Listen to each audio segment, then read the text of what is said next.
बस आज के इस वीडियो में हम 15 ऐसे महत्वपूर्ण जीके के प्रश्न लेने चल रहे हैं जो कि परीक्षा की दृष्टि से बहुत इंपॉर्टेंट होते हैं। किसी भी एग्जाम के लिए इनका महत्व है। नाउ लेट्स सी, इन 15 प्रश्नों पर हम चर्चा करते हैं। किस वित्त मंत्री ने योजना आयोग की बढ़ती हुई शक्ति का विरोध करते हुए अपना त्यागपत्र दिया था? तो देखिए, इसका जो सही उत्तर है, जैसा कि आर के शरमुखम चेट्टी, ये भारत के पहले वित्त मंत्री थे, फर्स्ट फाइनेंस मिनिस्टर हुए हैं। लेकिन योजना आयोग की जो बढ़ती हुई शक्ति के विरोध में जिन्होंने अपना त्यागपत्र दिया था वो जॉन मथाई थे, और जॉन मथाई भारत के दूसरे वित्त मंत्री थे। नेक्स्ट प्रश्न की तरफ चलते हैं। पंचवर्षीय योजनाओं का आरंभ किस वित्त मंत्री के कार्यकाल में हुआ? तो पंचवर्षीय योजनाओं का जो आरंभ हुआ था वो भी जॉन मथाई के कार्यकाल के प्रारंभ में ही हुआ था। ये भी एक इंपॉर्टेंट जीके का फैक्ट है जिसे हमें ध्यान में रखना चाहिए, क्योंकि पंचवर्षीय योजनाएं जो है भारत के आर्थिक विकास की दिशा में मील का पत्थर है, और इसलिए इस जीके को हमारे दिमाग में जरूर रहना चाहिए। योजना आयोग की स्थापना किस वित्त मंत्री के कार्यकाल के दौरान में हुई थी? तो यहाँ पर यह ध्यान रखना है कि आर के शणमुखम चेट्टी तो भारत के पहले वित्त मंत्री थे, लेकिन योजना आयोग की जो स्थापना हुई थी उस समय जो वित्त मंत्री थे वो जॉन मथाई थे, और इन्होंने ही बाद में वित्त मंत्रालय में वित्त मंत्री रहते हुए जब देखा कि योजना आयोग का शक्ति बढ़ रही है तो उन्होंने इस्तीफा भी दे दिया था, जैसा कि पहले प्रश्न में हमने चर्चा की है। नेक्स्ट प्रश्न, वित्त मंत्री निर्मला सीतारमण ने 2024-25 के लिए अंतरिम बजट को प्रस्तुत किया है। भारत का पहला अंतरिम बजट किस वित्त मंत्री ने प्रस्तुत किया था?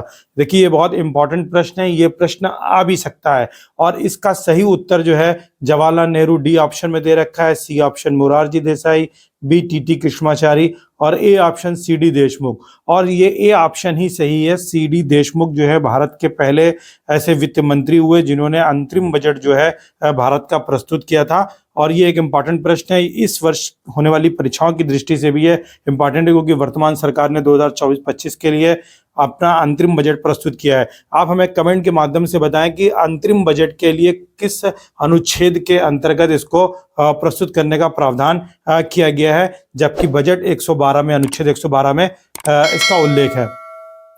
वित्त मंत्री के रूप में केंद्रीय बजट प्रस्तुत करने वाले पहले प्रधानमंत्री थे। देखिए, कई प्रधानमंत्रियों ने भारत के लिए बजट को प्रस्तुत किया है। वित्त मंत्री के रूप में इंदिरा गांधी हैं, राजीव गांधी हैं, जैसे प्रधानमंत्रियों ने अपना बजट जो है प्रस्तुत किया है। लेकिन भारत के पहले प्रधानमंत्री की अगर बात की जाएगी तो जवाहरलाल नेहरू इसका सही आंसर है, और जवाहरलाल नेहरू ने प्रधानमंत्री रहते हुए वित्त मंत्री के रूप में केंद्रीय बजट को प्रस्तुत किया है।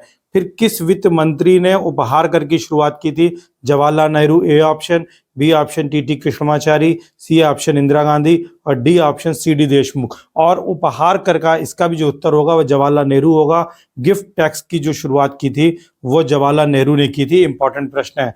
फिर निम्नलिखित में से किस वित्त मंत्री ने सर्वाधिक बार बजट पेश किया है? ये प्रश्न पूछा भी गया है, संभवतः पीसीएस में ये प्रश्न आया हुआ है, और इसका ए ऑप्शन दे रखा है Morarji Desai, B option Chidambaram Subramaniam, C option Pranab Mukherjee, D option Nirmala Sitharaman, और सही आंसर है मोरारजी देसाई। मोरारजी देसाई ने 10 बार भारत का केंद्रीय बजट प्रस्तुत किया है, जिसमें एक बार उन्होंने जो है अंतरिम बजट भी जो है प्रस्तुत किया है। फिर इंदिरा गांधी द्वारा बिना परामर्श 14 प्रमुख बैंकों का राष्ट्रीयकरण किए जाने के विरोध में किस वित्त मंत्री ने त्यागपत्र दे दिया था?